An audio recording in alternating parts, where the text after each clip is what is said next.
Hello friends, welcome to Satyapriya blog. आज video मु आपन को कहबी जे केमिति चाट जीपीटी को निज मोबाइल रे डाउनलोड करवा प्ले स्टोर रु। तो यही वीडियो को बिना स्किप करी फास्ट रु लास्ट पर्यंत देखंतु। तो चलो देरी न करी यही वीडियो को स्टार्ट करवा।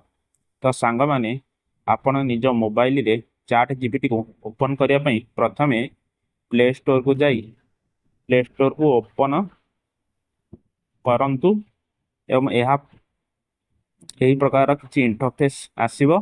तापरे मझिरे थिबा सर्च ऑप्शन रे क्लिक करंतु एवं तापरे ऊपर थिबा सर्च ऑप्शन रे टाइप करंतु चाट जीपीटी। तो सांग माने जेतेबेले आपण चाट जीपीटी लिखि सर्च करिवे तळे चाट जीपीटी ऑप्शन शो करिवो।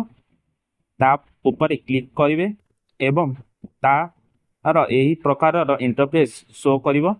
एवं तापरे सांग माने आपण या ऊपर थिबा इंस्टॉल ऑप्शन को क्लिक करी इंस्टॉल कर दियंतु।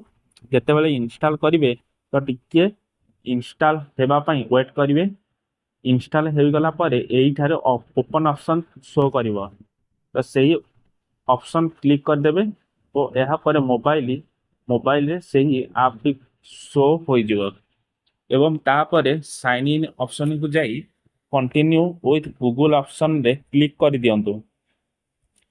तापरे आपणक जीमेल अकाउंट व्यवहार करुछंती जो जीमेल अकाउंट व्यवहार करुछंती ता उपरे क्लिक करिवे और तापरे chat GPT account easily open हो जो। तो एथरे आपण इमेज प्रॉम्प्ट और जहाँ चाहिए करि परिवे। तो वीडियो टी भल लागिले चैनल टी को सब्सक्राइब और लाइक करबा को भूलिबे नहीं। रहुची जय जगन्नाथ।